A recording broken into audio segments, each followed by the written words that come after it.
Hi you guys, if you want to learn how to make my easy and delicious loaded baked potato casserole, stay tuned.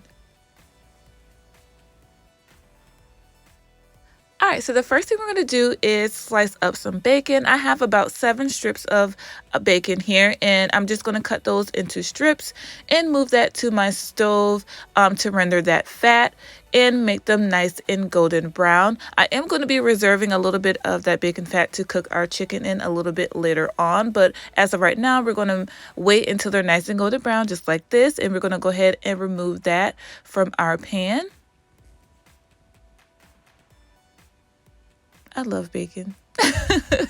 It's so good. And of course I have to take a little nibble. All right, so now we have 4 thin chicken breasts here, and I'm going to go ahead and season it up. I'm not going to be so heavy on my seasoning here because we're going to be adding, lots of cheeses and things like that a little bit later on with our potato. But I am seasoning it up with a little bit of salt, just a little bit, pepper, garlic powder, onion powder, and smoked paprika.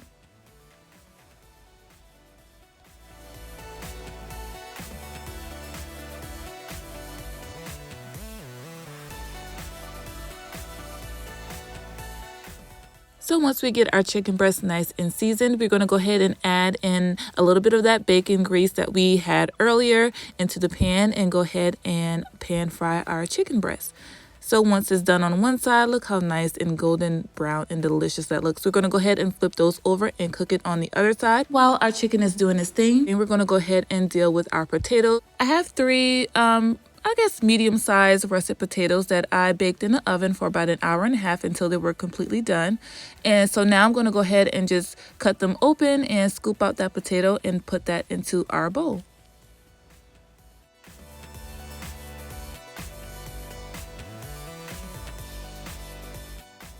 You can certainly wait until your potato, actually I would recommend you wait a little bit until your potatoes cool down, but I find it easier for me to scoop out the inside of the potato when it's hot. So that's how I'm doing mine, but I don't want you guys to hurt yourself, so please make sure you wait till it cools down a little bit. All right, so now that we got all of our potatoes in, we're going to go ahead and add in some good stuff. I added in a little bit of milk, maybe 1/3 of a cup to 1/2 cup of milk, a 1/2 block of cream cheese, some sour cream, about 5 tablespoons of butter, some salt and pepper, of course. And then I'm also going to add in some Cheddar Jack. This is what I have on hand. You can add any cheese you would like, but I love Cheddar Jack. And then I'm also going to add in a little bit of Monterey and provolone cheese. Mozzarella and provolone don't really have a distinct taste or flavor to it, but it does have that stringy stretch factor that I love, and we do eat with our eyes, so I do love to add in a stretchy cheese in my dishes as well.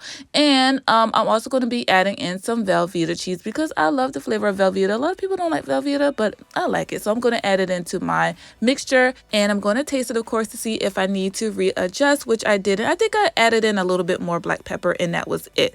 So I'm going to go ahead and add in a bag of broccoli that I had steamed, and then I'm going to chop up that chicken that we cooked earlier. It is nice and juicy and tender. And once we get those chopped up in bite-sized pieces, we're going to add that into our mixture as well.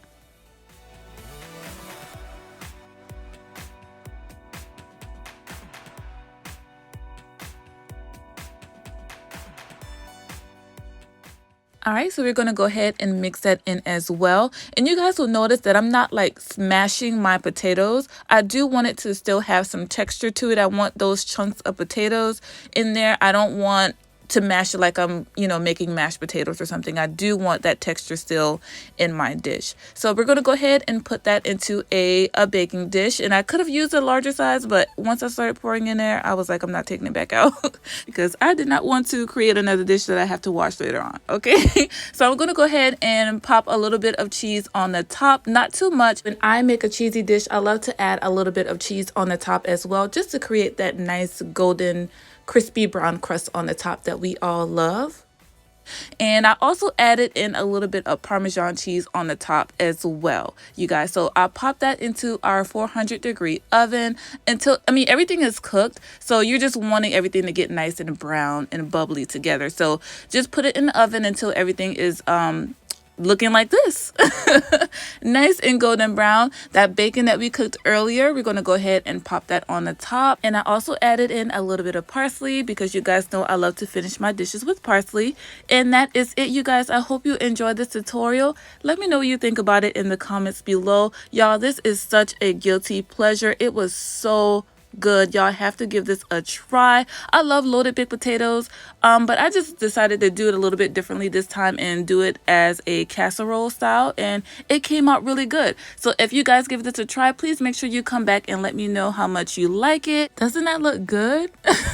I mean, the cheese, the bacon, the potatoes, the chicken, the broccoli, all those things are good separately, but together they are just phenomenal. It's so good. It's so simple, but it's so good. Once again, I appreciate you guys for clicking on this video and watching. If you enjoyed it, please make sure that you give me a thumbs up and even share it with a friend. If you would love to see more videos from me in the future, please make sure that you are subscribed. And I love you guys, and I will see y'all on the next one. Until then, bye.